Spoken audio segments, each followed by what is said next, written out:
Antes de los tiempos finales, antes de que el velo del cielo se desgarrara para revelar los destinos eternos, hubo un hombre exiliado. Su nombre era Juan, el discípulo amado, quien por la palabra de Dios y el testimonio de Jesús fue confinado a la desolada isla de Patmos. En aquel lugar entre las rocas escarpadas y el azul inmenso del Egeo, una visión le fue concedida, una revelación que trascendería el tiempo, destinada a ser un faro para las generaciones futuras y una advertencia para los impíos. El Espíritu del Señor lo envolvió un domingo, un día de reverencia y expectación, transportándolo más allá de los confines de lo terrenal para ser testigo de los misterios que estaban por desvelarse. Juan, con el corazón encendido por el fervor divino, se encontraba en un estado de éxtasis espiritual, receptivo a la voluntad del Altísimo. En medio de su meditación y su soledad impuesta,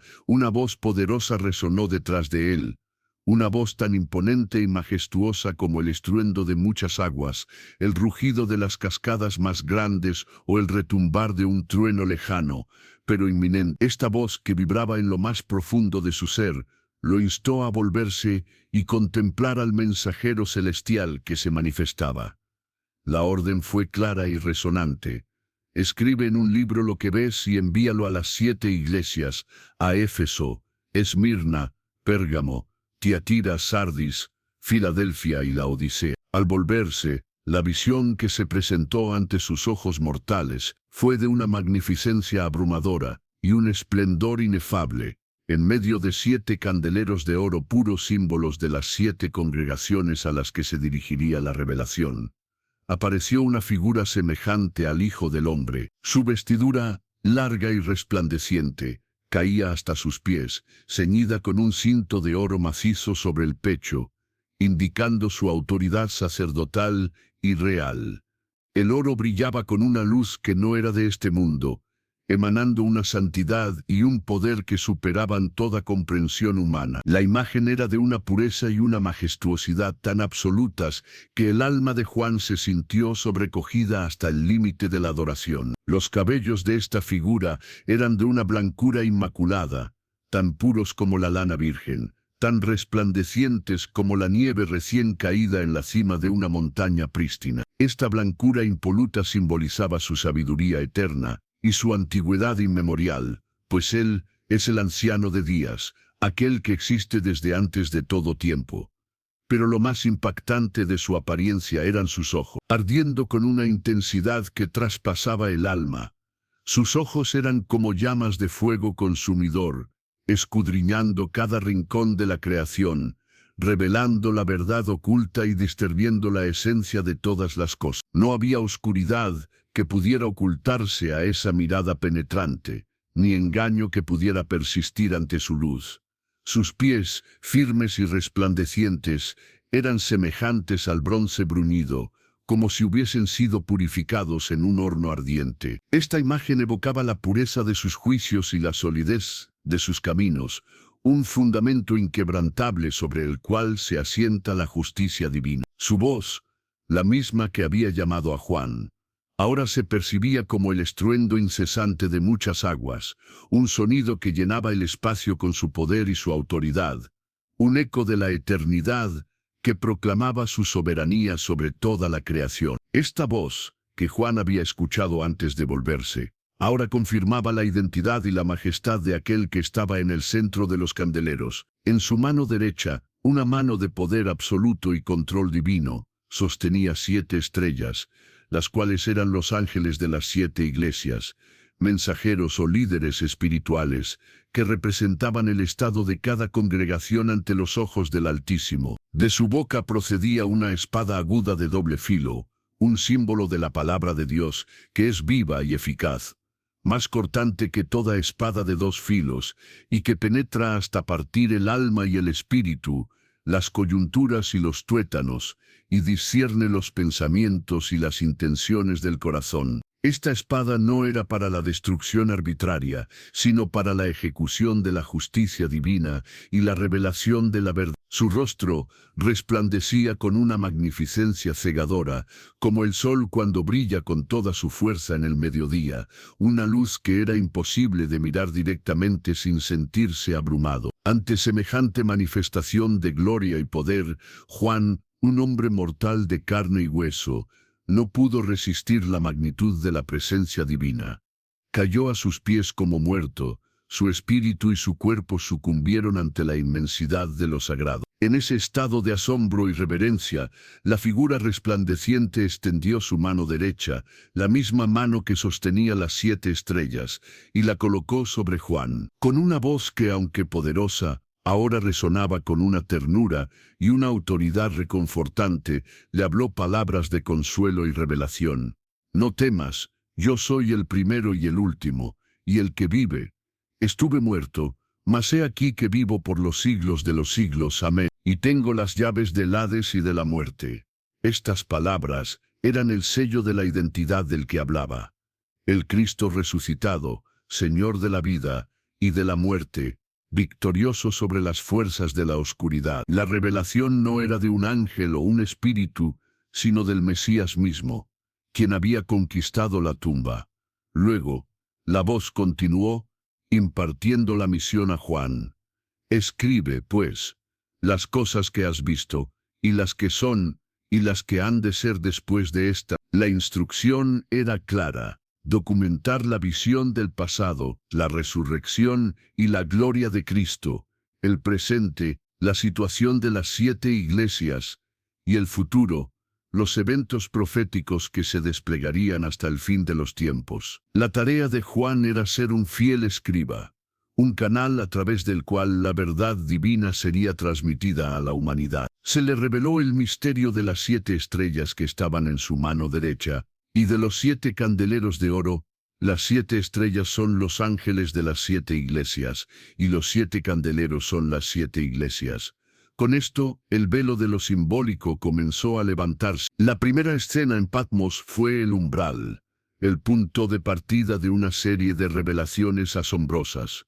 Juan, el humilde exiliado, fue transformado en el vidente de los tiempos finales, el mensajero encargado de transcribir los secretos celestiales. La aparición del Hijo del Hombre en su gloria fue la confirmación de la autoridad de la visión, un ancla inquebrantable de verdad en medio de los misterios que estaban por desvelarse. Cada detalle de esa visión, desde los cabellos blancos como la nieve hasta la espada de doble filo, contenía un significado profundo y una promesa de lo que estaba por venir. La isla desierta se convirtió en el epicentro de la profecía, el lugar donde el tiempo y la eternidad se encontraron, y donde un hombre fue elegido para ser el testigo de la consumación de todas las cosas. Este no era solo el inicio de un libro, sino el preludio de la revelación de la voluntad divina para la humanidad, un llamado a la comprensión y a la preparación. Así, con la voz de aquel que es el Alfa y la Omega resonando en su mente y el recuerdo de su gloriosa presencia grabado en su alma, Juan se preparó para la monumental tarea que tenía por delante. La primera de las 7 cartas estaba por ser dictada, una advertencia, un llamado a la fidelidad y una promesa para cada una de las iglesias que esperaban la palabra de su Señor. El libro de la Revelación comenzaba su despliegue, un testamento de la soberanía divina y del inmutable plan de Dios para la redención y el juicio final. El escenario estaba puesto, y el primer capítulo de los cielos abiertos se había manifestado en la tierra. Con el eco de la voz del glorioso Hijo del Hombre, aún resonando en su espíritu, y la mano divina que lo había levantado de su postración todavía presente en su memoria, Juan se dispuso a escribir. La primera de las 7 misivas sagradas estaba destinada a la iglesia de Éfeso, una congregación que había sido pilar y baluarte de la fe en tiempos de adversidad, reconocida por su diligencia en la obra de Dios y su perseverancia incansable. Habían laborado sin desmayo, soportado pruebas por el nombre de Cristo, y no habían tolerado a aquellos que, con falsedad, se proclamaban apóstoles, desenmascarando a los impostores con discernimiento y celo por la verdad.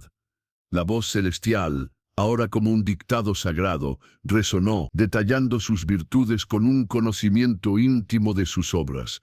Yo conozco tus obras, y tu arduo trabajo y paciencia, y que no puedes soportar a los malos, y has probado a los que se dicen ser apóstoles, y no lo son, y los has hallado mentirosos, y has sufrido y has tenido paciencia, y has trabajado arduamente por amor de mi nombre, y no has desmayado. Era un elogio sincero, un reconocimiento divino a su fidelidad inquebrantable en medio de un mundo hostil. Sin embargo, la misma voz que había alabado su rectitud, ahora pronunciaba una seria amonestación, una advertencia que resonaría a través de los siglos. Éfeso, a pesar de sus muchas virtudes, había abandonado su primer amor. Aquella pasión inicial, el fervor puro y desinteresado por Cristo y por los hermanos, que había caracterizado sus primeros días, se había enfriado, suplantado quizás por un celo por la doctrina o una resistencia al error, pero desprovisto de la ardiente devoción original. La palabra del Señor fue clara y conminatoria. Pero tengo contra ti, que has dejado tu primer amor. Recuerda por tanto de dónde has caído, y arrepiéntete, y haz las primeras obras, pues si no, vendré pronto a ti, y quitaré tu candelero de su lugar, si no te hubieres arrepentido. El candelero, símbolo de su testimonio y presencia como iglesia, corría el riesgo de ser removido si no regresaban a la fuente de su primer afecto. La gracia divina, aunque abundante, exigía un arrepentimiento genuino y un retorno a la esencia de la fe. El amor apasionado por el Señor, para aquellos que escucharan y obedecieran, una promesa gloriosa fue extendida. Al que venciere le daré a comer del árbol de la vida, el cual está en medio del paraíso de Dios. Era una alusión directa al Edén perdido, a la vida eterna que Adán había extraviado, y que ahora se ofrecía como recompensa a los fieles, una restauración de la comunión plena con el Creador, una existencia de inmortalidad y gozo inefable en la presencia divina. La severidad de la advertencia estaba equilibrada por la magnificencia de la recompensa, subrayando la importancia de la elección y el camino del arrepentimiento. Tras la carta a Éfeso, la pluma de Juan se movió para registrar el mensaje a la iglesia de Esmirna, una congregación que, a diferencia de la primera, no recibió reprensión, sino un consuelo y una promesa incondicional. El Señor, quien se presentó como el primero y el postrero, el que estuvo muerto y vivió, conocía a fondo la profunda tribulación que padecían. Eran víctimas de pobreza material, pero ricos en fe, una paradoja celestial que la voz de la revelación destacó. Yo conozco tus obras, y tu tribulación, y tu pobreza, pero tú eres rico, y la blasfemia de los que se dicen ser judíos, y no lo son, sino sinagoga de Satanás. La blasfemia de sus oponentes, aquellos que con pretensiones religiosas perseguían a los verdaderos seguidores de Cristo, era vista como una herramienta de la oscuridad, un engaño que el Señor desenmascaraba.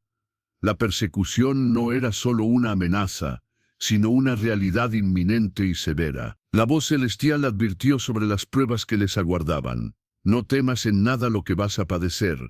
He aquí, el diablo echará a algunos de vosotros en la cárcel, para que seáis probados, y tendréis tribulación por 10 días. Sé fiel hasta la muerte, y yo te daré la corona de la vida. La promesa era de una corona de vida, un galardón eterno para aquellos que soportaran el sufrimiento e incluso la muerte por causa de su fe. No se les prometió una liberación de la tribulación, sino la fortaleza para perseverar en ella y la recompensa suprema que superaría con creces cualquier dolor terrenal. Era un mensaje de esperanza inquebrantable frente a la adversidad más brutal, un llamado a la constancia en el martirio. La promesa final a los vencedores de Esmirna era un bálsamo para sus almas afligidas. El que venciere no sufrirá daño de la segunda muerte.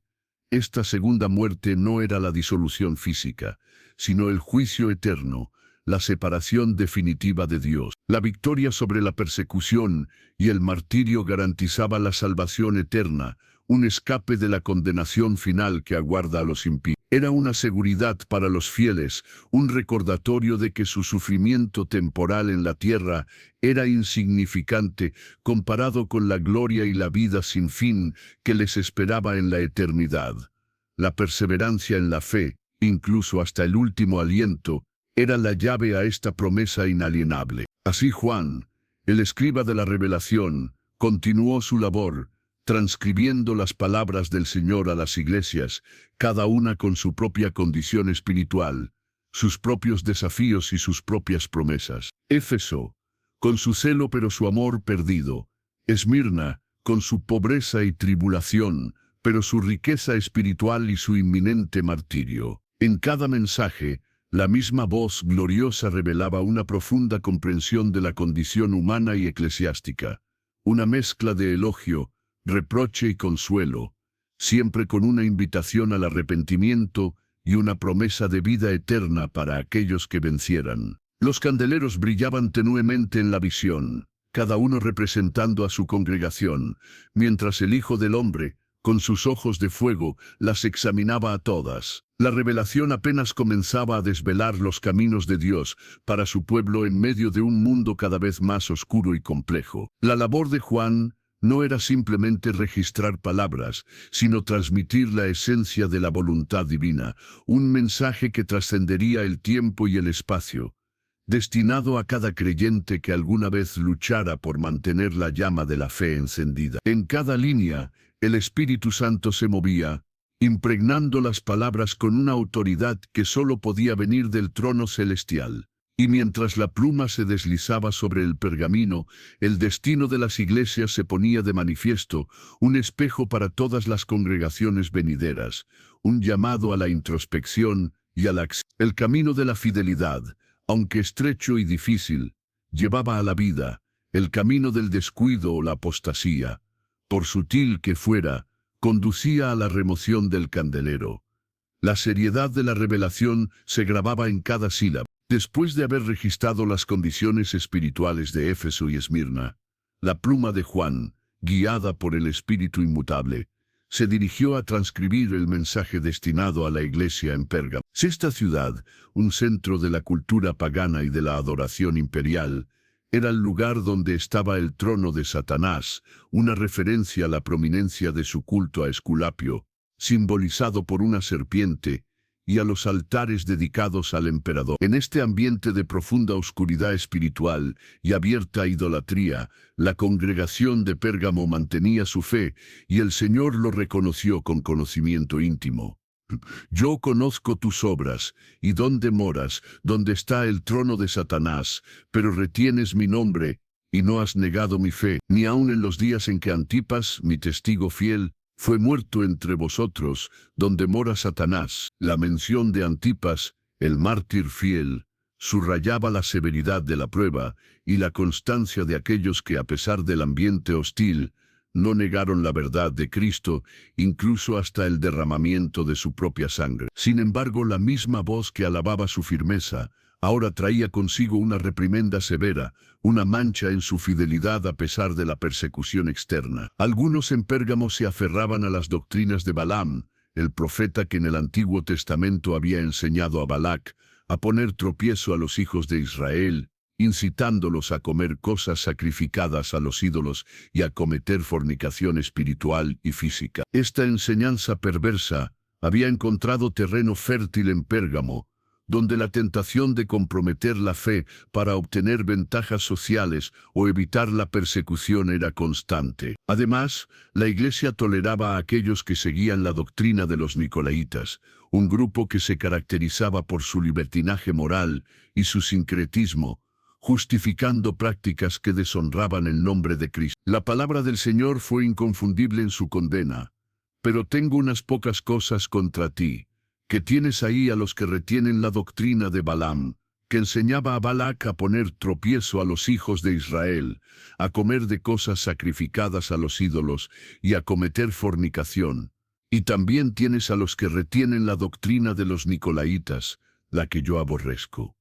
La tolerancia de la corrupción interna, incluso en medio de la adversidad, era una afrenta a la santidad divina.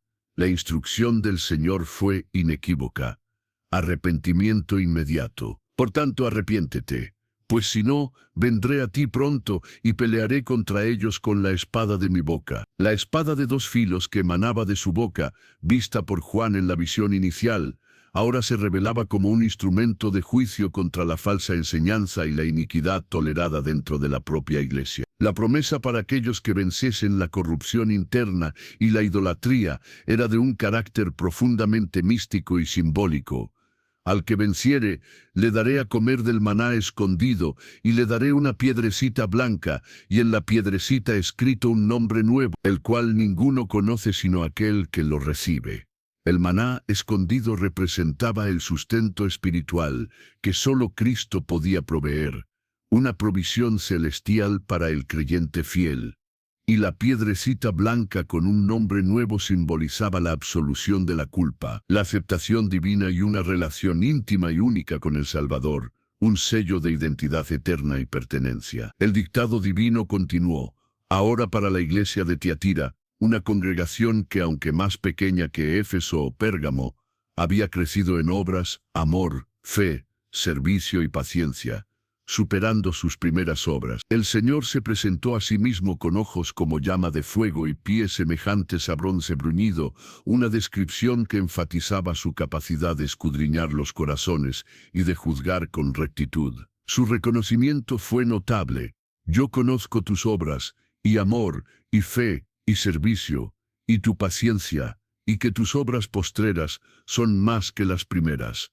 Era un elogio significativo, mostrando un crecimiento y una madurez espiritual en la congregación, un testimonio de su labor y compromiso. Sin embargo, la carta a Tiatira contenía una de las amonestaciones más severas de todas las iglesias, centrada en la tolerancia de la falsa profetisa Jezabel. Esta mujer, cuyo nombre evocaba a la reina idólatra del Antiguo Testamento, se autoproclamaba profetisa, y con su influencia enseñaba y seducía a los siervos de Cristo para que fornicaran y comieran cosas sacrificadas a los ídolos. La paciencia divina había llegado a su límite. Pero tengo unas pocas cosas contra ti, que toleras que esa mujer Jezabel, que se dice profetisa, enseñe y seduzca a mis siervos a fornicar y a comer cosas sacrificadas a los ídolos. Y le he dado tiempo para que se arrepienta, pero no quiere arrepentirse de su fornicación. La advertencia de juicio no era solo para Jezabel,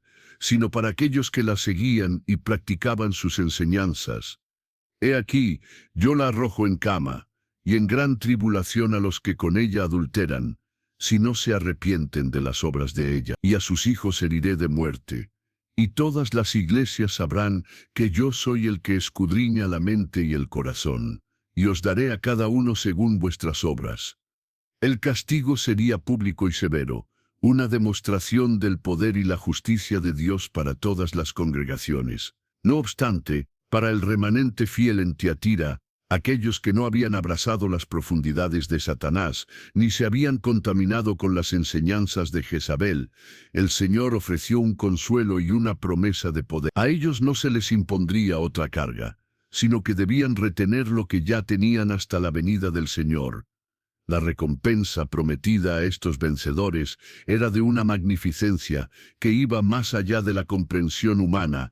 Al que venciere y guardare mis obras hasta el fin, yo le daré autoridad sobre las naciones, y las regirá con vara de hierro, y serán quebradas como vaso de alfarero, como yo también la he recibido de mi Padre, y le daré la estrella de la mañana. La vara de hierro simbolizaba la autoridad y la justicia con la que Cristo reinará, una autoridad que compartiría con sus fieles. Y la estrella de la mañana, una clara referencia al propio Cristo, significaba una comunión íntima con Él, la manifestación de su luz y su presencia en la vida del creyente, una promesa de su gloriosa aparición y una participación en su reino milenial. Así, Juan continuó su sagrada tarea, escribiendo cada palabra con la certeza de que no era una invención humana, sino la misma voz del Altísimo dictando el destino de su iglesia. Pérgamo, a pesar de vivir donde habitaba el mal, fue amonestada por su tolerancia a la falsa doctrina,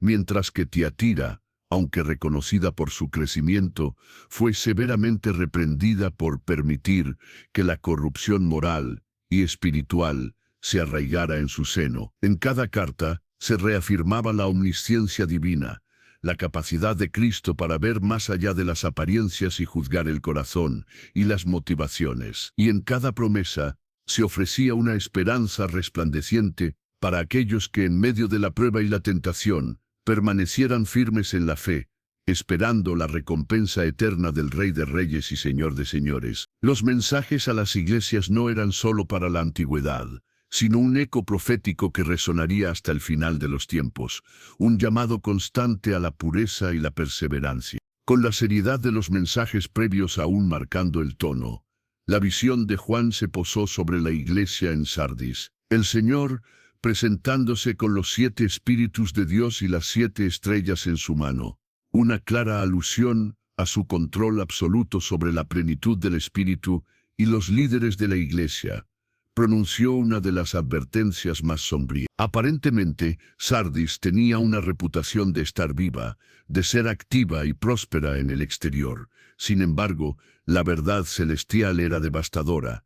Yo conozco tus obras, que tienes nombre de que vives y estás muerto. Era una iglesia de fachada, una congregación cuya vitalidad espiritual se había extinguido, aunque sus actividades y su buena fama la ocultaran a los ojos humanos. La apariencia engañosa de vida contrastaba brutalmente con la realidad de su muerte espiritual, una condición que solo la mirada omnisciente de Cristo podía discernir por completo. La amonestación fue directa e ineludible, un llamado a despertar y fortalecer lo poco que quedaba antes de que se desvaneciera por completo.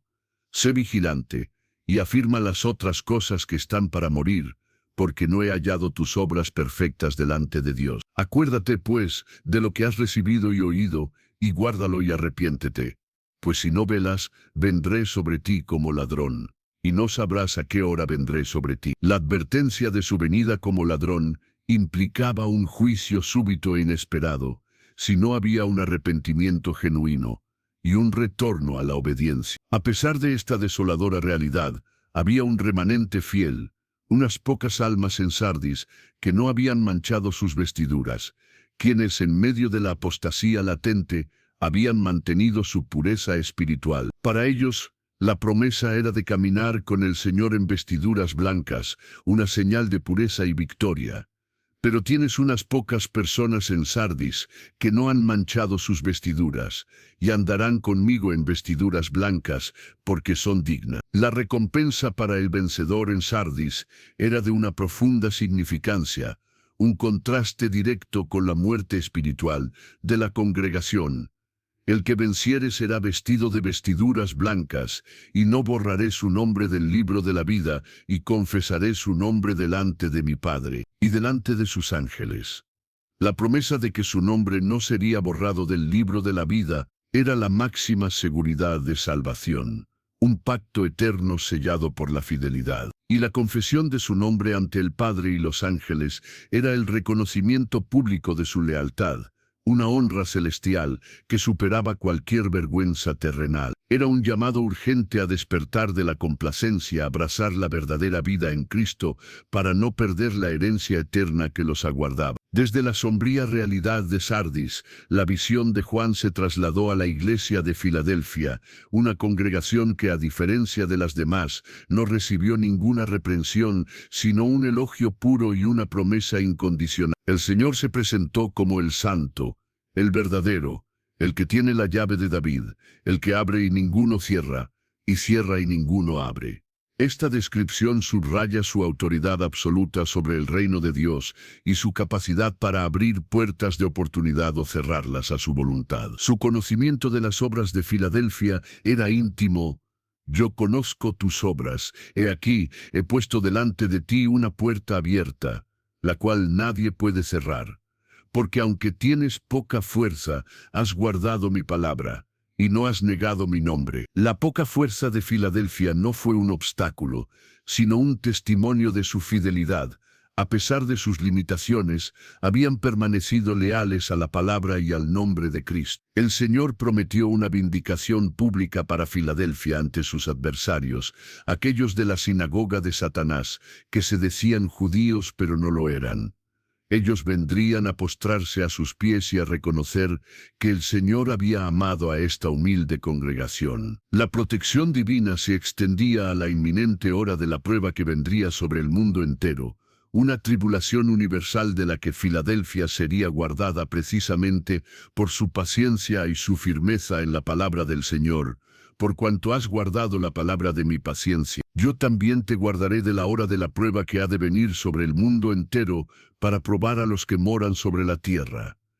Era una promesa de preservación en medio del caos global, una salvaguarda para aquellos que habían resistido con constancia. La exhortación final era aferrarse a lo que ya tenían, para que nadie les quitara su corona. La promesa para el vencedor de Filadelfia era de una estabilidad y permanencia eternas en la presencia de Dios. Al que venciere, yo lo haré columna en el templo de mi Dios, y nunca más saldrá de allí. Y escribiré sobre él el nombre de mi Dios, y el nombre de la ciudad de mi Dios, la nueva Jerusalén, la cual desciende del cielo de mi Dios, y mi nombre nuevo. Ser una columna en el templo simbolizaba la firmeza y la importancia vital de su posición en el reino eterno.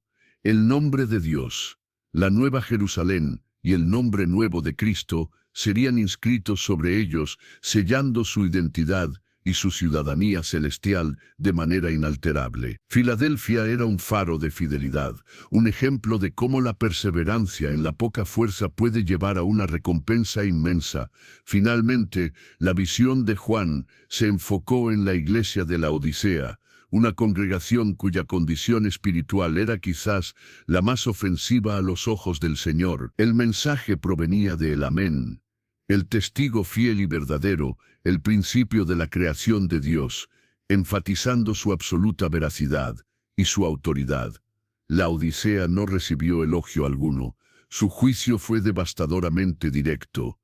Yo conozco tus obras, que ni eres frío ni caliente. Ojalá fueses frío o caliente, pero por cuanto eres tibio, y no frío ni caliente, te vomitaré de mi boca. La tibieza espiritual era aborrecible para el Señor, más desagradable que la indiferencia absoluta o el fervor ardiente. Era una autosuficiencia que los había cegado a su verdadera condición. La Odisea se jactaba de su riqueza material y su autosuficiencia, sin reconocer su miseria espiritual. Porque tú dices, yo soy rico y me he enriquecido, y de ninguna cosa tengo necesidad, y no sabes que tú eres un desventurado, miserable, pobre, ciego y desnudo. El contraste entre su percepción de riqueza y la realidad de su pobreza, ceguera y desnudez espirituales era lacerante.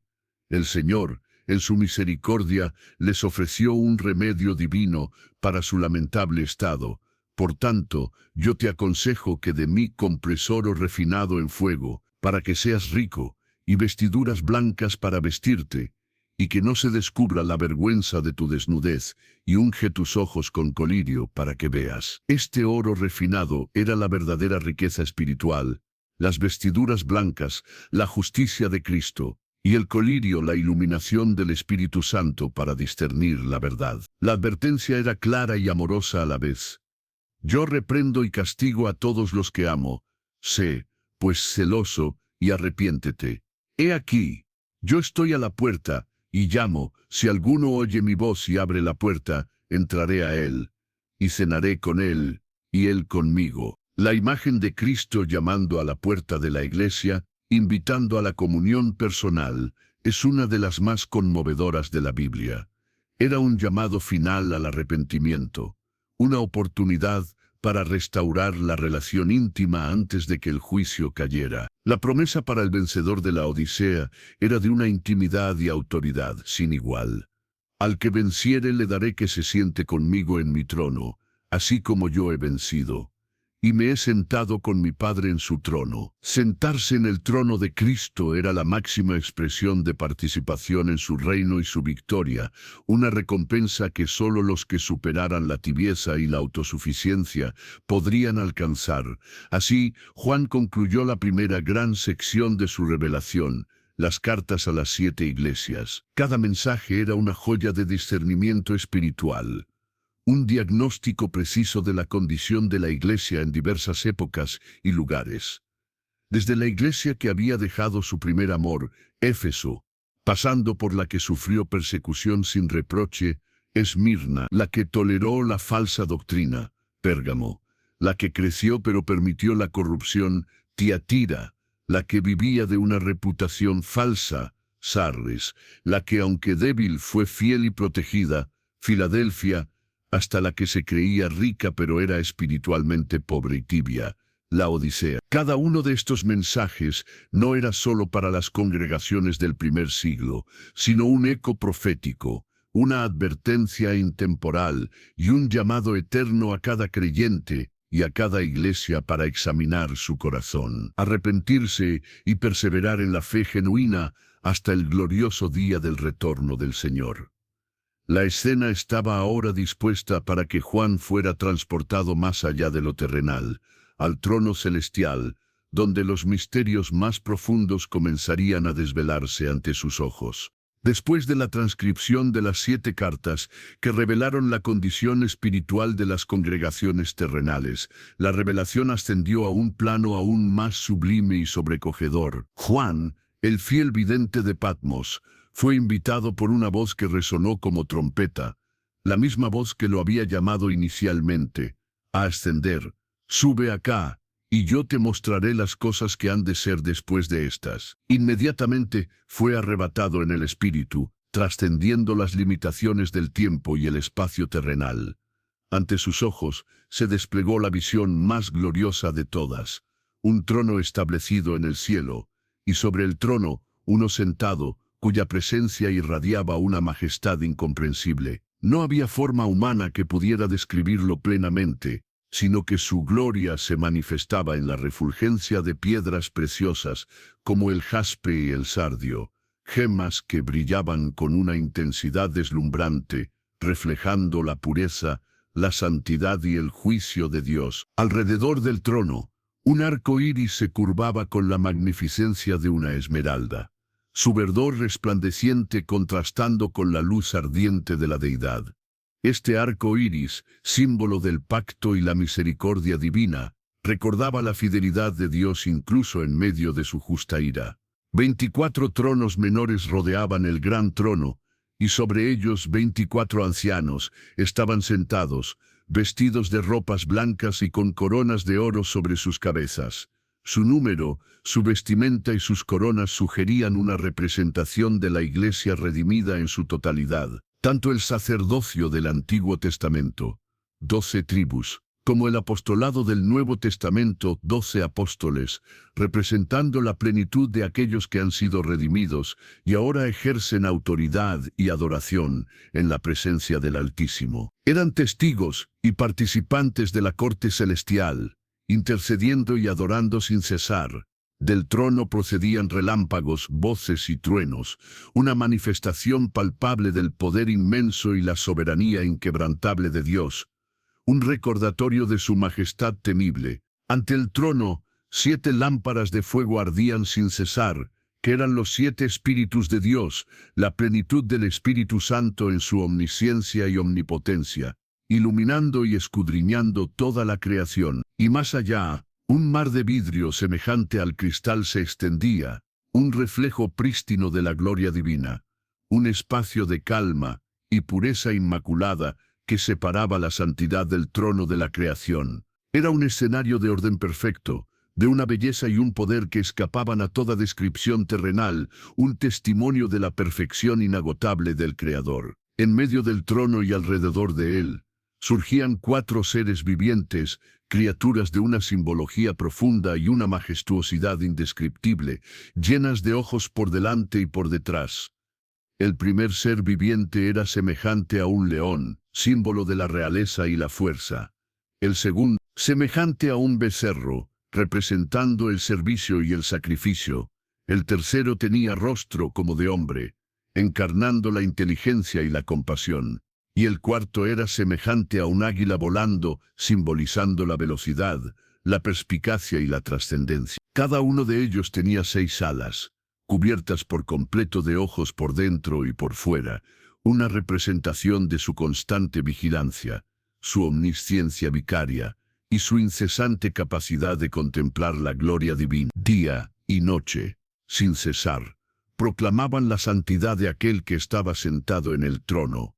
Santo, santo, santo, es el Señor Dios Todopoderoso, el que era, el que es y el que ha de venir. Su adoración era ininterrumpida, un himno eterno que resonaba a través de las bóvedas celestiales, un testimonio de la santidad inmaculada de Dios. Cada vez que estos seres vivientes daban gloria, honra y acción de gracias al que estaba sentado en el trono, al que vive por los siglos de los siglos, los 24 ancianos se postraban ante él, arrojando sus coronas de oro delante del trono. Este acto de despojarse de sus coronas significaba su humilde reconocimiento de que toda autoridad, todo honor y toda realeza provienen del Todopoderoso. Su adoración se unía a la de los seres vivientes en un coro celestial que proclamaba: Señor, digno eres de recibir la gloria, y la honra y el poder, porque tú creaste todas las cosas, y por tu voluntad existen y fueron creadas. Era una declaración de la soberanía absoluta de Dios sobre toda la creación, reconociéndolo como el origen y el fin de todo, el arquitecto divino que por su palabra hizo existir lo que no era. La escena en el cielo era un testimonio viviente de la constante adoración que se eleva hacia el Creador.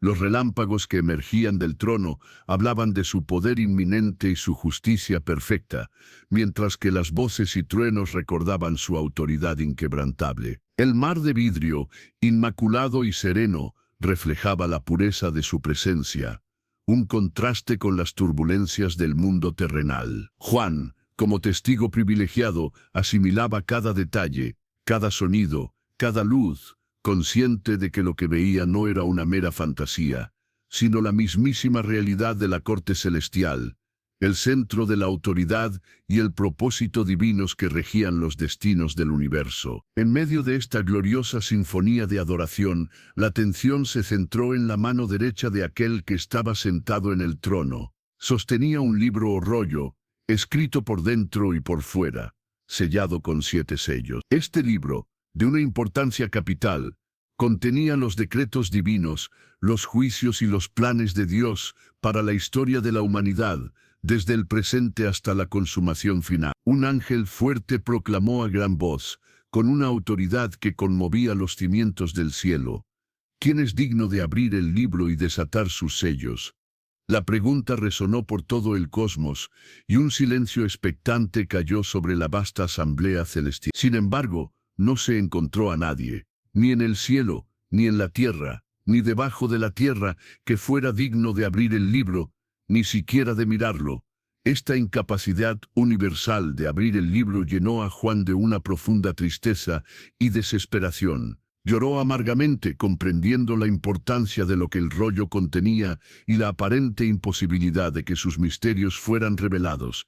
Su llanto era el eco de la necesidad humana de comprender el plan divino, de ver cómo la justicia de Dios se manifestaría y cómo la historia alcanzaría su glorioso clímax. Pero uno de los ancianos, con una voz de consuelo que atravesó su aflicción, le dijo: «No llores. He aquí que el león de la tribu de Judá, la raíz de David, ha vencido para abrir el libro y desatar sus 7 sellos». Era la primera mención explícita del Mesías en este contexto celestial, el único ser en toda la creación digno de revelar los propósitos divinos. Al levantar la vista, Juan no vio un león literal, sino que en medio del trono y de los 4 seres vivientes, y en medio de los ancianos, vio a un cordero inmolado, de pie, como si hubiera sido sacrificado, pero ahora resucitado, con 7 cuernos y 7 ojos. Los 7 cuernos representaban la plenitud de su poder y autoridad, y los 7 ojos, los 7 espíritus de Dios, enviados por toda la tierra, simbolizando su omnisciencia y su capacidad de escudriñar todo. Este cordero, con las marcas de su sacrificio visible, se acercó y tomó el libro de la mano derecha de aquel que estaba sentado en el trono. Un acto de suprema dignidad y autoridad. El Cordero era el único calificado para desvelar el plan de Dios, ya que su sacrificio redentor lo había capacitado para ello. Y cuando el Cordero tomó el libro, la adoración celestial se intensificó hasta alcanzar un crescendo. Los 24 ancianos y los 4 seres vivientes se postraron ante el Cordero, cada uno con un arpa y copas de oro llenas de incienso, que eran las oraciones de los santos, y entonaron un cántico nuevo, una melodía que resonaba con la redención y la victoria. Digno eres de tomar el libro y de abrir sus sellos, porque tú fuiste inmolado, y con tu sangre nos has redimido para Dios, de todo linaje y lengua y pueblo y nación, y nos has hecho para nuestro Dios reyes y sacerdotes, y reinaremos sobre la tierra. Era el reconocimiento universal del valor expiatorio de su sacrificio, el único medio por el cual la humanidad podía ser restaurada a Dios y participar en su reino. La visión del trono celestial era la piedra angular de toda la revelación. Era el fundamento sobre el cual los juicios venideros y las promesas de redención se construirían. Juan, el humilde testigo, ahora comprendía que, aunque el camino de la humanidad estuviera plagado de tribulación y apostasía, el control final residía en las manos de aquel que estaba sentado en el trono y en el Cordero que había sido inmolado. La adoración incesante, la majestuosidad inefable de Dios y la singular dignidad del Cordero eran un recordatorio constante de que, por encima de todo caos terrenal, había un plan divino perfecto y un propósito eterno que se desplegaría inexorablemente hasta su gloriosa consumación. El escenario celestial estaba puesto, y el Cordero, ahora con el rollo en su poder, estaba listo para comenzar a desatar los sellos, revelando los eventos que darían forma al destino de la humanidad. En la augusta corte celestial, ante el trono de gloria y los 24 ancianos, el Cordero que había sido inmolado y que ahora vivía con plenitud de poder, tomó el libro sellado de la mano del que estaba sentado sobre el trono. Su derecho a abrirlo había sido ganado por su sacrificio redentor, y su digna presencia llenaba el cielo de expectativa. Los 4 seres vivientes y los 24 ancianos se postraron nuevamente, sus arpas y copas de incienso elevándose en adoración, mientras un cántico nuevo resonaba por las bóvedas celestiales, proclamando la dignidad del Cordero para desatar los misterios contenidos en el rollo divino. El cosmos entero contuvo el aliento, pues el tiempo de las revelaciones decisivas había llegado. Cuando el Cordero abrió el primer sello, Juan vio y oyó a uno de los 4 seres vivientes clamar con voz de trueno. Y ante sus ojos apareció un caballo blanco, montado por un jinete que llevaba un arco, y una corona le fue dada. Salió victorioso y para vencer. Este jinete, símbolo de la conquista, ya fuera un poder militar expansivo, una ideología dominante, o la misma proclamación victoriosa del Evangelio en sus primeras etapas, marcaba el inicio de una era de expansión y dominio en la tierra. Su llegada trajo consigo una promesa de triunfo, pero también la premonición de futuras contiendas, pues la victoria en el ámbito humano rara vez viene sin costo. La pureza del color blanco contrastaba con la ambigüedad de su propósito, dejando entrever que incluso las conquistas pueden ser preludio de conflictos. Al abrir el segundo sello, otro de los seres vivientes clamó, y entonces apareció un caballo bermejo, de color rojo sangre, y al que lo montaba se le concedió quitar la paz de la tierra, para que los hombres se matasen unos a otros. Y se le dio una gran espada. Este jinete era la encarnación de la guerra y el conflicto civil, la antítesis de la paz que se había extinguido. La gran espada en su mano simbolizaba no solo la matanza, sino también el poder para instigar la discordia entre las naciones y dentro de ellas mismas. Ciudades en ruinas, campos desolados y ríos de sangre se extendían en la visión, un testamento visual de la furia desatada por la mano de los hombres, ahora libres de las ataduras de la concordia. El clamor de las víctimas ascendió al cielo, pero el propósito de este jinete era la aniquilación de la armonía, sumergiendo a la humanidad en un ciclo interminable de violencia. Con la apertura del tercer sello, el tercer ser viviente exclamó, «Ven», y apareció un caballo negro. Su jinete tenía una balanza en la mano, y una voz en medio de los 4 seres vivientes declaró: 2 libras de trigo por 1 denario, y 6 libras de cebada por 1 denario, pero no dañes el aceite ni el vino. Este sello representaba la escasez económica y la hambruna. La balanza en la mano del jinete negro simbolizaba la regulación estricta y la escasez de los alimentos básicos, donde el sustento diario costaría el salario de un día completo de trabajo. El trigo y la cebada, bienes esenciales para el común del pueblo, se venderían a precios exorbitantes, mientras que el aceite y el vino, productos de lujo o de mayor duración, no serían afectados de inmediato, indicando una disparidad social aguda. Los lamentos de los hambrientos resonaron en la visión de Juan, y las escenas de desnutrición y desesperación se multiplicaron, dejando al descubierto la fragilidad de la abundancia terrenal y la devastación que la escasez podía provocar. Al abrir el 4º sello, el 4º ser viviente dijo: «Ven». Y entonces Juan vio un caballo amarillo, o de color pálido. Su jinete tenía por nombre Muerte, y el Hades le seguía de cerca. Y se les dio potestad sobre la 4ª parte de la tierra, para matar con espada, con hambre, con mortandad, y con las bestias salvajes de la tierra.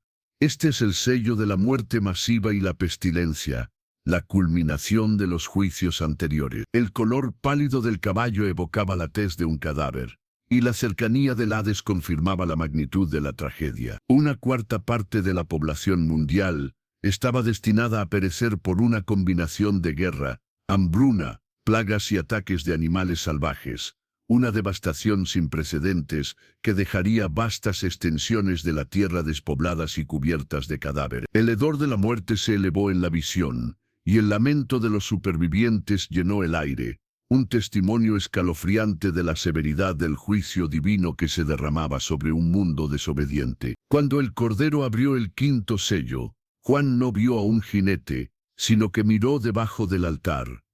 Allí vio las almas de los que habían sido muertos por causa de la palabra de Dios y por el testimonio que tenían. Estas almas clamaban a gran voz, su ruego resonando con una justicia impaciente: «¿Hasta cuándo, Señor Santo y verdadero, no juzgas y vengas nuestra sangre en los que moran en la tierra?» Eran los mártires de todas las edades, aquellos que habían sellado su fidelidad con su propia vida, ahora anhelando la vindicación divina. Y a cada uno de ellos se les dio una ropa blanca, un símbolo de su justicia y purificación, y se les dijo que reposaran un poco de tiempo más, hasta que se completara el número de sus consiervos y sus hermanos que también habían de ser muertos como ellos. Esta pausa en el juicio, esta espera, indicaba que la tribulación aún no había alcanzado su clímax, y que la sangre de los justos seguiría siendo derramada antes de la consumación final. La visión reveló la promesa de que ninguna vida de un mártir sería olvidada, y que la justicia se ejecutaría a su debido tiempo. Finalmente, al abrir el 6º sello, se desató un cataclismo cósmico de una magnitud inaudita. Juan vio que se produjo un gran terremoto tan violento que sacudió los cimientos de la tierra. El sol se puso negro como tela de silicio, un manto de oscuridad, cubriendo su brillo vital. La luna se volvió toda como sangre, adquiriendo un color rojizo ominoso, reflejando la devastación. Las estrellas del cielo cayeron sobre la tierra, como cuando la higuera deja caer sus higos verdes al ser sacudida por un fuerte viento. Los cielos se enrollaron como un pergamino, desapareciendo de la vista, y todo monte y toda isla fueron removidos de su lugar. Era una desintegración de la creación misma, un colapso del orden natural, que no dejaba lugar a dudas sobre la ira divina. Los reyes de la tierra, los grandes, los ricos, los capitanes, los poderosos, y todo esclavo y todo libre, se escondieron en las cuevas y entre las peñas de los montes. Clamaban a los montes y a las peñas, suplicando: «Caed sobre nosotros, y escondednos del rostro de aquel que está sentado sobre el trono, y de la ira del Cordero, porque el gran día de su ira ha llegado. ¿Y quién podrá sostenerse en pie?». El temor era universal, una reacción instintiva ante la revelación de la majestad divina y la ineludible llegada del juicio. No había lugar para esconderse de la presencia del Todopoderoso, ni escape de la justa ira del Cordero, cuyo sacrificio había sido despreciado y cuya paciencia había llegado a su fin. Este gran día, temido por los impíos, marcaba el preludio de eventos aún más terribles. Una confirmación de que la creación misma se convulsionaba bajo el peso del pecado y la inminencia de la retribución divina. Los 6 primeros sellos habían desatado sobre la tierra una serie de calamidades que progresaban en intensidad y alcance, desde la conquista y la guerra, pasando por la hambruna y la muerte masiva, hasta el clamor de los mártires y finalmente un cataclismo cósmico que hizo temblar los pilares de la existencia. La tierra, sumida en el caos y el terror, era testigo del cumplimiento de los propósitos divinos. La visión de Juan no era una fantasía, sino un reflejo de la realidad espiritual, que se manifestaba en lo físico, un recordatorio de que la paciencia de Dios, aunque infinita, tenía un límite y que el día de la rendición de cuentas estaba en pleno desarrollo. El escenario para el despliegue del juicio final estaba ahora completamente preparado, con la humanidad enfrentándose a las consecuencias de su rebeldía y la ira del Cordero desatándose sobre un mundo que había rechazado su gracia. Mientras la tierra aún temblaba por el colapso cósmico del 6º sello y los impíos clamaban por la aniquilación, el plan divino reveló un momento de pausa, un interludio de esperanza antes de que la plenitud de la ira se desatara. Juan, el vidente de Patmos, fue testigo de una visión trascendente que se interpuso en la secuencia de los juicios. Vio a 4 ángeles de inmenso poder de pie sobre los 4 ángulos de la tierra, controlando los 4 vientos, que tenían la capacidad de traer devastación sobre la tierra, el mar y los árboles. Su autoridad sobre los elementos indicaba que ningún juicio se desencadenaría sin la voluntad y el permiso de aquel que estaba en el trono. Era una confirmación de que, incluso en el caos, la soberanía divina mantenía el control absoluto. Entonces, otro ángel, con una majestad imponente, ascendió desde el oriente, llevando consigo el sello del Dios vivo. Su voz, poderosa y resonante, clamó a los 4 ángeles que tenían el poder de dañar la tierra y el mar, conminándolos a detener su acción destructora. No dañéis la tierra, ni el mar, ni los árboles, hasta que hayamos sellado en sus frentes a los siervos de nuestro Dios. Esta orden reveló un propósito divino de preservación en medio del juicio. Un grupo especial de siervos sería marcado, no para escapar de la tribulación en sí, sino para ser protegidos de la ira divina venidera. Un sello de propiedad y seguridad espiritual en medio de la tormenta que se avecinaba. La marca en la frente era una señal visible de su pertenencia a Dios, una protección sobrenatural que los distinguía del resto de la humanidad. Juan escuchó el número de los sellados, una cifra que resonó con un simbolismo preciso: 144.000. Sellados de todas las tribus de los hijos de Israel. 12.000 de cada tribu fueron nombrados, de la tribu de Judá, de Rubén, de Gad, de Aser, de Neftalí, de Manasés, de Simeón, de Leví, de Isaacar, de Zabulón, de José y de Benjamín. Esta lista detallada, excluyendo a la tribu de Dan y sustituyéndola por Manasés y Leví, subrayaba la naturaleza específica de este grupo. Representaban un remanente fiel de Israel, preservado para un propósito específico en los tiempos finales. No eran simplemente una multitud simbólica, sino una designación literal que enfatizaba la fidelidad de Dios a sus promesas con su pueblo elegido, incluso en medio de la apostasía y el juicio universal. Su sellamiento no era para una exención de la tribulación, sino para un servicio particular en el clímax de la historia redentora. Después de esta visión de los sellados de Israel, la escena cambió, y Juan fue testigo de algo aún más vasto y conmovedor. Miró, y aquí, una gran multitud, la cual nadie podía contar, de todas las naciones, tribus, pueblos y lenguas, estaba de pie delante del trono y en la presencia del Cordero. Esta multitud universal, compuesta por individuos de cada rincón de la tierra, vestía ropas blancas y llevaba palmas en sus manos. Las vestiduras blancas simbolizaban la justicia imputada a través del sacrificio del Cordero, una pureza que solo la redención podía otorgar. Las palmas eran insignias de victoria y gozo, reminiscencia de la celebración de la fiesta de los tabernáculos, el regocijo por la provisión divina y la entrada en la tierra prometida celestial. Con voz atronadora, esta multitud incontable clamaba a gran voz, una sinfonía de alabanza que llenaba el vasto espacio celestial.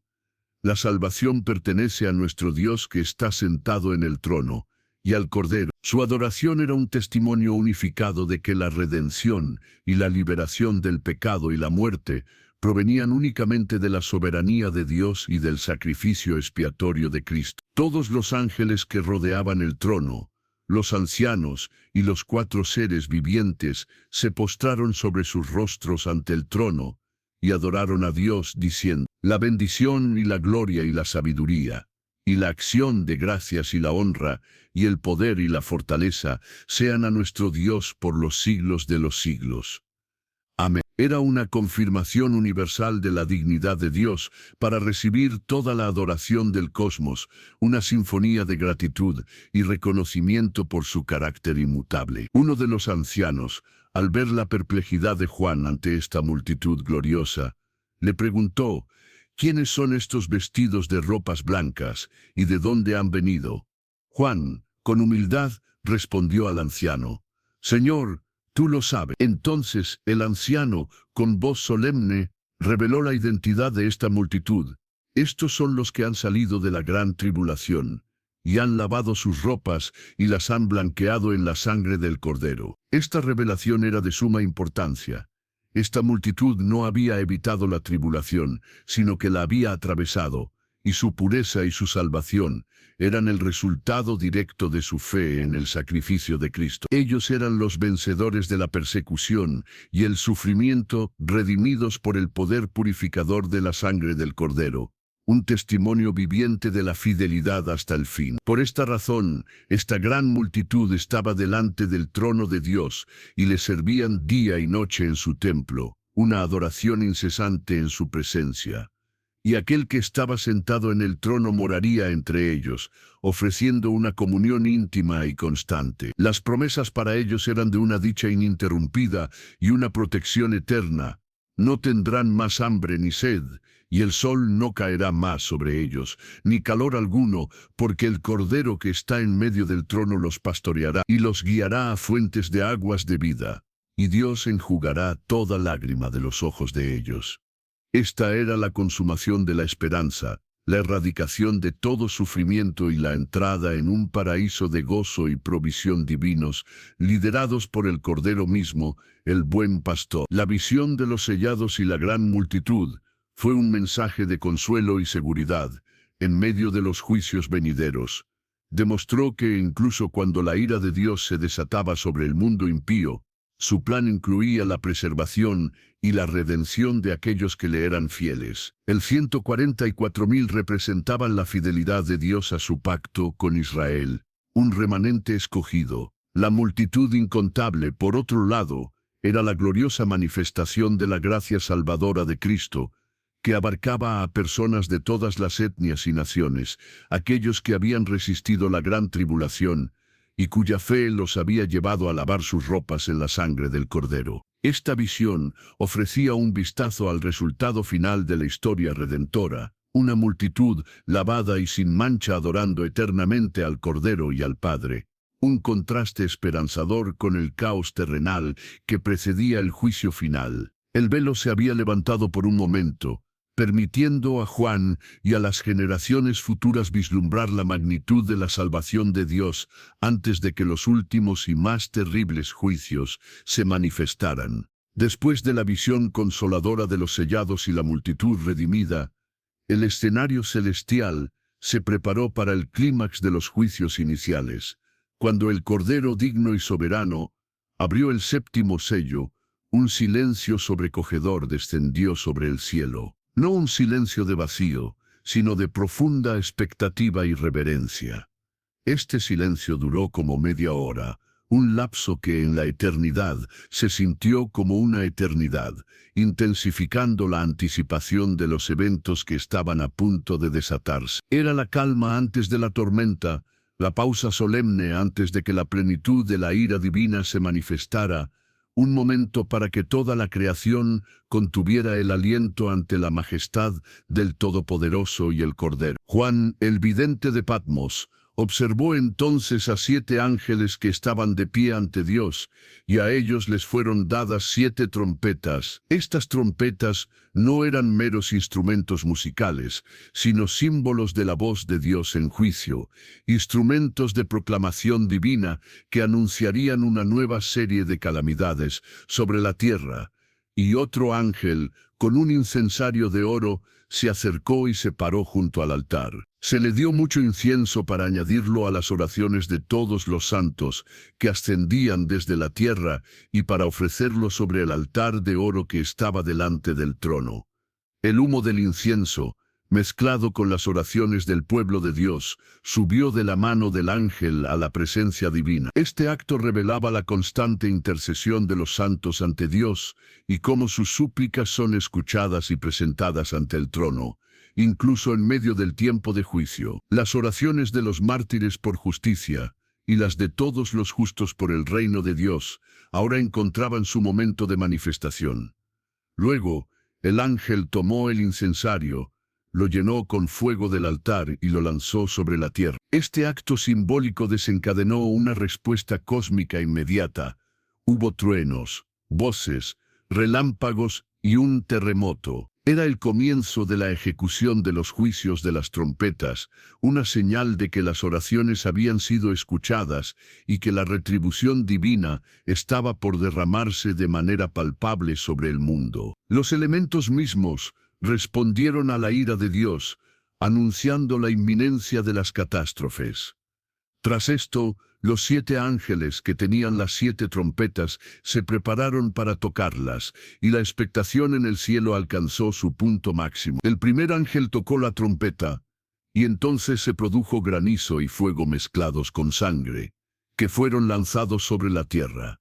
Una tercera parte de los árboles se quemó, y toda la hierba verde fue consumida. La devastación inicial afectó la vegetación del planeta, los pulmones de la tierra, dejando un paisaje desolado y quemado. La mezcla de elementos naturales con la sangre sugería una calamidad teñida de muerte y destrucción, un juicio que afectaba la base misma de la vida en la superficie terrestre, un presagio de la esterilidad y la escasez que seguiría. Los gritos de las criaturas y los lamentos de los hombres se elevaron con el humo mientras la tierra era abrasada. El segundo ángel tocó la trompeta, y algo semejante a una gran montaña ardiendo en fuego fue precipitado en el mar, y la tercera parte del mar se convirtió en sangre, y murió la tercera parte de los seres vivientes que estaban en el mar, y la tercera parte de las naves fue destruida. Este juicio afectó directamente los océanos, fuentes de vida y vías de comercio. La imagen de una montaña ardiente cayendo en el mar evocaba una colisión cataclísmica, provocando la muerte de vasta vida marina y la ruina del transporte marítimo. Las aguas, antes azules y vibrantes, se tiñeron de un rojo púrpura, el color de la muerte y el juicio, mientras el lamento de los marineros y el naufragio de las embarcaciones se extendían por las costas del mundo. El impacto no solo fue ambiental, sino económico, paralizando las rutas vitales del comercio global. El tercer ángel tocó la trompeta, y cayó del cielo una gran estrella, ardiendo como una antorcha. Su nombre era Ajenjo, y cayó sobre la tercera parte de los ríos y sobre las fuentes de las aguas. Y la tercera parte de las aguas se convirtió en ajenjo, y muchos hombres murieron a causa de esas aguas, porque se hicieron amargas. Este juicio afectó las fuentes de agua dulce de la tierra. La estrella que caía simbolizaba un desastre de proporciones cósmicas, un meteorito o un evento similar que envenenaría las aguas vitales. El ajenjo, una planta conocida por su sabor amargo, se convirtió en el nombre de la sustancia letal, trayendo muerte a aquellos que consumieran las aguas contaminadas. El sufrimiento por la sed y la enfermedad se extendió, mientras las poblaciones clamaban por agua limpia, un recurso que ahora se había vuelto mortal, demostrando la vulnerabilidad de la vida ante la alteración de sus elementos más básicos. El cuarto ángel tocó la trompeta, y la tercera parte del sol fue herida, y la tercera parte de la luna, y la tercera parte de las estrellas, de manera que se oscureció la tercera parte de ellos, y no brilló la tercera parte del día, y asimismo la de la noche. Este juicio afectó directamente las luminarias celestiales, que Juan había admirado por su obediencia en visiones anteriores. La reducción de la luz solar y lunar en una tercera parte sumió a la Tierra en una penumbra constante, alterando los ciclos naturales y profundizando la desorientación y el temor de la humanidad. La oscuridad parcial era un recordatorio constante de la ira divina, una señal de que incluso los elementos más constantes de la creación estaban bajo el dominio de Dios y sujetos a su juicio. Los días se hicieron sombríos y las noches más densas, un telón de fondo ominoso para las calamidades que aún estaban por venir. Después de los 4 primeros juicios de las trompetas, Juan vio y oyó a un ángel volando por en medio del cielo, clamando a gran voz: «¡Ay, ay, ay!», de los que moran en la tierra, a causa de los otros toques de trompeta que están para sonar los 3 ángeles. Esta interrupción dramática fue una advertencia solemne de que los juicios restantes, los últimos 3, serían aún más terribles y devastadores que los 4 primeros. Los ayes anunciaban una intensificación del sufrimiento, una serie de plagas que traerían consigo un nivel de aflicción sin precedentes sobre aquellos que no se habían arrepentido. La voz del ángel resonó como un lamento y una premonición, advirtiendo a la humanidad de la magnitud de la ira que estaba por derramarse, una preparación para las torturas que les esperaban a quienes continuaban en su impenitencia. El 7º sello había abierto la puerta a estos juicios de trompeta, una serie progresiva de calamidades que afectaban la tierra en sus componentes vitales. La vegetación, los océanos, las aguas dulces y las luminarias. Cada trompeta tocada por los ángeles anunciaba una nueva fase de la ira divina, un recordatorio de que la paciencia de Dios, aunque prolongada, llegaba a su fin. Las escenas de destrucción, hambruna y oscuridad se sucedían, mostrando un mundo en convulsión, clamando bajo el peso de su propia maldad y la justa retribución divina. Pero el anuncio de los 3 ayes finales presagiaba que lo más temible aún estaba por llegar, que los juicios de Dios aún tenían que alcanzar su terrible clímax, y que la humanidad se enfrentaba a una elección definitiva entre el arrepentimiento y la aniquilación. Juan, testigo de estas visiones, continuó su tarea de registrar los eventos, sabiendo que su testimonio era vital para aquellos que buscarían comprender los designios de Dios en los postreros días. Tras la sombría advertencia del ángel volando por el cielo, que había proclamado los 3 ayes venideros, el mundo se mantuvo en una tensión insoportable. La anticipación de lo que estaba por llegar era un tormento en sí misma, una sombra de terror que se cernía sobre la humanidad. La devastación de las primeras 4 trompetas había sido inmensa, pero el mensaje celestial era claro. Lo peor estaba aún por desatarse, y así, con una nueva premonición de sufrimiento, el drama cósmico de la revelación de Juan continuó su inexorable despliegue. El 5º ángel tocó la trompeta, y Juan vio una estrella que cayó del cielo a la tierra. Esta no era una estrella literal, sino una entidad poderosa, un ángel caído a quien se le entregó la llave del pozo del abismo. Con esta llave, abrió el pozo, y de él subió humo como el humo de un gran horno, que oscureció el sol y el aire. De este humo, salieron langostas sobre la tierra, criaturas no naturales, sino de una naturaleza demoníaca, cuyo aspecto y propósito eran de puro tormento. A estas langostas se les dio poder, no para dañar la hierba o los árboles, sino para atormentar a los hombres, específicamente a aquellos que no tenían el sello de Dios en sus frentes. Se les ordenó no matarlos, sino infligirles un sufrimiento agonizante durante 5 meses, un tormento comparable al que causa el escorpión cuando pica a un hombre.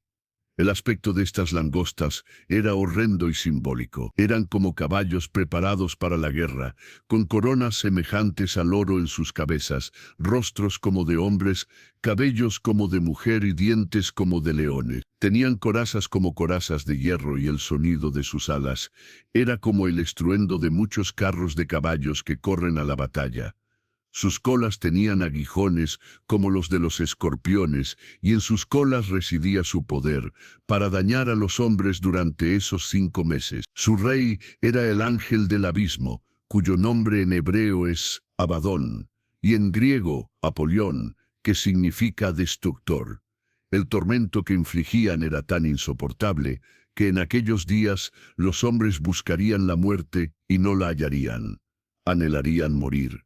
Pero la muerte huiría de ellos. Este fue el primer ayi, una plaga de sufrimiento puro sobre aquellos que habían rechazado la marca de Dios. El sexto ángel tocó la trompeta, y Juan oyó una voz que procedía de los 4 cuernos del altar de oro que estaba delante de Dios. La voz ordenó al sexto ángel que tenía la trompeta: desata a los 4 ángeles que están atados junto al gran río Éufrates. Estos 4 ángeles, que habían sido preparados para una hora, un día, un mes y un año específicos, fueron desatados para matar a la tercera parte de los hombres. Su liberación desató una fuerza militar colosal, una calamidad de proporciones épicas que trascendía cualquier guerra terrenal conocida. Era el segundo ayi, una manifestación de la ira divina que resultaría en una devastación humana masiva. Juan, con el corazón apretado por la visión, vio el número de los ejércitos de los jinetes, 200 millones, esta inmensa caballería, una fuerza militar sin precedentes, no estaba compuesta por caballos ordinarios. Los caballos y sus jinetes tenían corazas de fuego, de zafiro y de azufre. Las cabezas de los caballos eran como cabezas de leones, y de sus bocas salían fuego, humo y azufre. Por estas 3 plagas fue muerta la tercera parte de los hombres, por el fuego, el humo y el azufre que salían de sus bocas. El poder de estos caballos residía en sus bocas, y en sus colas, porque sus colas eran semejantes a serpientes, y tenían cabezas con las cuales dañaban. Esta descripción fantástica y aterradora de los caballos y sus jinetes simbolizaba un poder destructivo de origen demoníaco. Una guerra final que se desataría sobre un mundo impío. A pesar de estas plagas y la inmensa mortandad, el resto de los hombres que no fueron muertos por estos juicios no se arrepintieron de las obras de sus manos. Persistieron en adorar a los demonios y a las imágenes de oro, plata, bronce, piedra y madera, las cuales no pueden ver, ni oír, ni andar. Tampoco se arrepintieron de sus homicidios, ni de sus hechicerías, ni de su fornicación, ni de sus robos. La dureza de corazón de la humanidad era asombrosa. Incluso ante una devastación tan abrumadora, la mayoría se negaba a volverse de sus pecados y adorar al Dios verdadero. Esta impenitencia confirmaba la justicia de los juicios divinos, demostrando que la humanidad prefería perecer en su obstinación antes que humillarse ante el Creador. Los juicios de las trompetas no buscaban la aniquilación total, sino un llamado al arrepentimiento, que tristemente era rechazado por la mayoría. La escena del sexto sello, con sus 200 millones de jinetes infernales, era el preludio de un conflicto final de proporciones apocalípticas. Los gritos de batalla se mezclaban con el lamento de los moribundos, y el aire se llenaba con el hedor del fuego, el humo y el azufre. Los impenitentes, ciegos a su propia ruina, seguían aferrados a sus ídolos y a sus abominaciones, sin comprender que la misericordia divina, aunque vasta, tenía un límite. La paciencia de Dios había permitido el tiempo para el arrepentimiento, pero la obstinación humana sellaba su propio destino. El Apocalipsis de Juan no era solo una descripción de eventos futuros, sino una revelación de la naturaleza inmutable de Dios, su santidad, su justicia y su amor, que se manifestaban tanto en la redención de los fieles como en el juicio de los impíos. El mundo, herido y agonizante, se encaminaba hacia el tercer ay, el más devastador de todos, el preludio de la ira final de Dios. Y Juan, con la pluma en mano, continuaba registrando cada detalle de esta espantosa pero necesaria revelación. Después de los inmensos sufrimientos desatados por la quinta y sexta trompetas, que habían traído langostas demoníacas y ejércitos infernales, el mundo aguardaba con terror el tercer ay, la última y más devastadora de las calamidades anunciadas. El cielo, que había sido testigo de la impenitencia de la humanidad, ahora se preparaba para el clímax de los juicios de trompeta, un momento que cambiaría para siempre el curso de la historia profética. Juan, el fiel vidente, sintió la inminencia de un evento trascendental, una señal que anunciaría el comienzo del fin y la gloriosa instauración del reino eterno. Y entonces el séptimo ángel tocó la trompeta. Inmediatamente grandes voces resonaron en el cielo, poderosas y unánimes, proclamando una verdad que conmovió los cimientos del universo.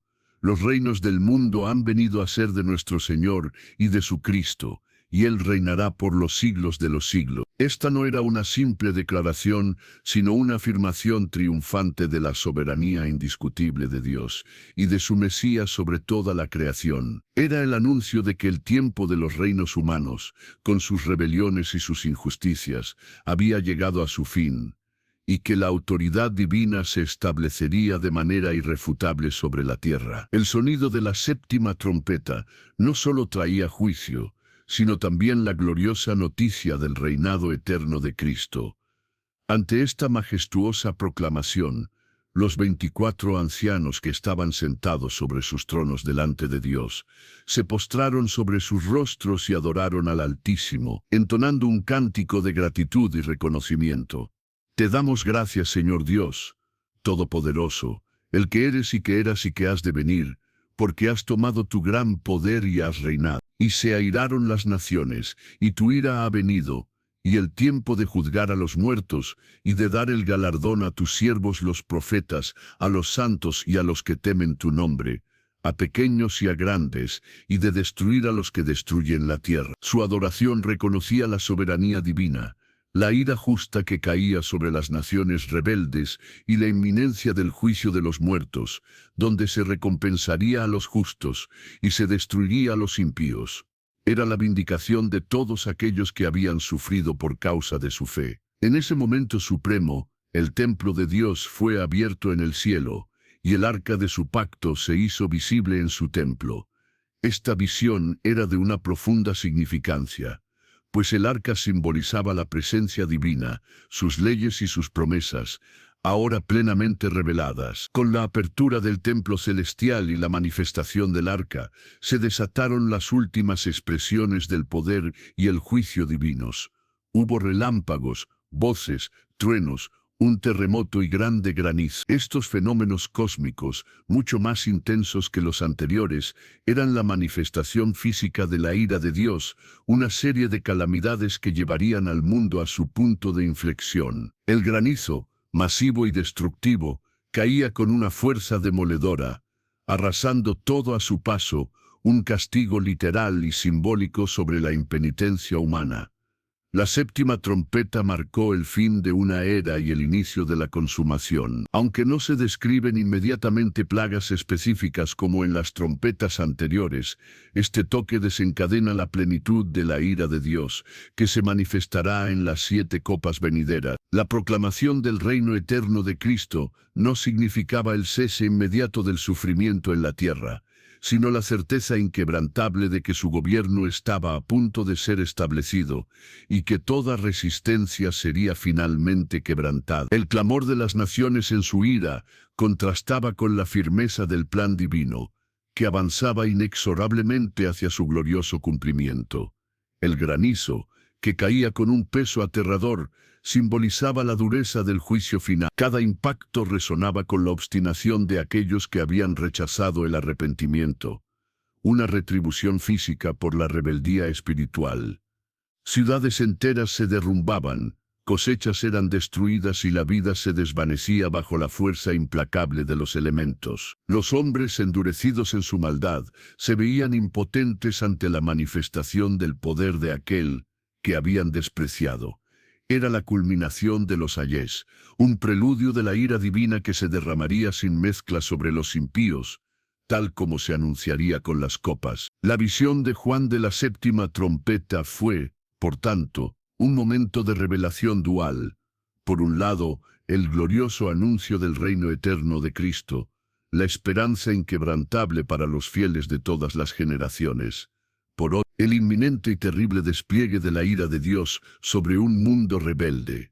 El templo abierto en el cielo y el arca del pacto visible eran símbolos de la fidelidad divina a sus promesas, tanto de bendición como de juicio. Los relámpagos, voces, truenos, terremotos y el granizo eran la manifestación física de la intervención divina, un recordatorio de que la tierra y sus habitantes están bajo el soberano control de Dios. Así, Juan concluyó esta fase de la revelación, habiendo sido testigo de las condiciones espirituales de las iglesias, la majestad del trono celestial, la apertura de los sellos y el dramático sonido de las trompetas. La séptima trompeta marcó un punto de no retorno, una confirmación de que el tiempo de la gracia se acercaba a su fin para muchos, y que el reino de Cristo estaba a las puertas. El libro del Apocalipsis continuaría su despliegue, revelando las visiones de la mujer y el dragón, las dos bestias, y finalmente el derramamiento de las copas de la ira. Pero por ahora,